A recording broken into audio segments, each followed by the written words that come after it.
Hey everyone, welcome to your daily pep talk. My name is Dixie Fells, and today we get to talk about the power of vulnerability in leadership. Now, something we don't often associate with leadership is vulnerability. Now, when we think of leaders, we might imagine someone strong, confident, and always in control. But here's the truth. The best leaders don't just show their strength, they embrace their humanity. They allow themselves to be open, authentic, and yes, vulnerable.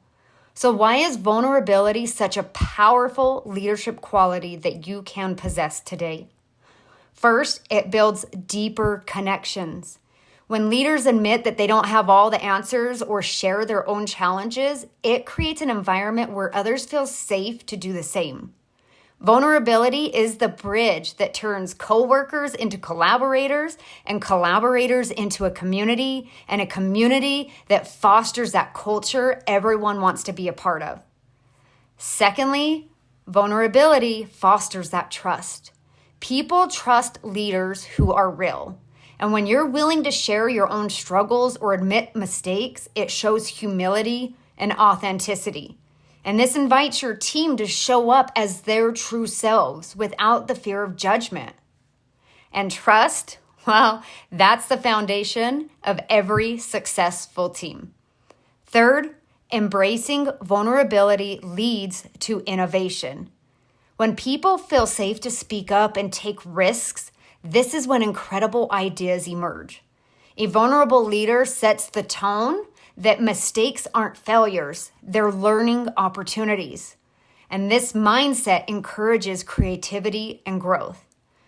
But let me be clear, vulnerability is not weakness. It's not about oversharing or losing authority. It's about balancing openness with courage.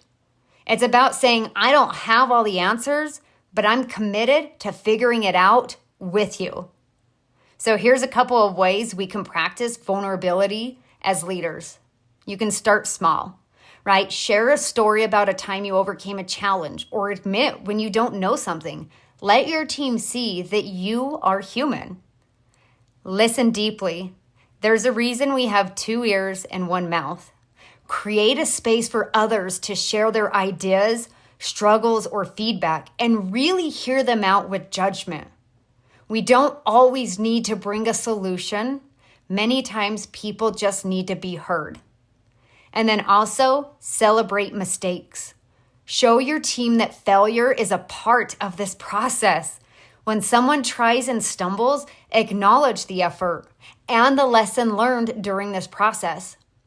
As Brené Brown says, vulnerability is the birthplace of innovation, creativity, and change.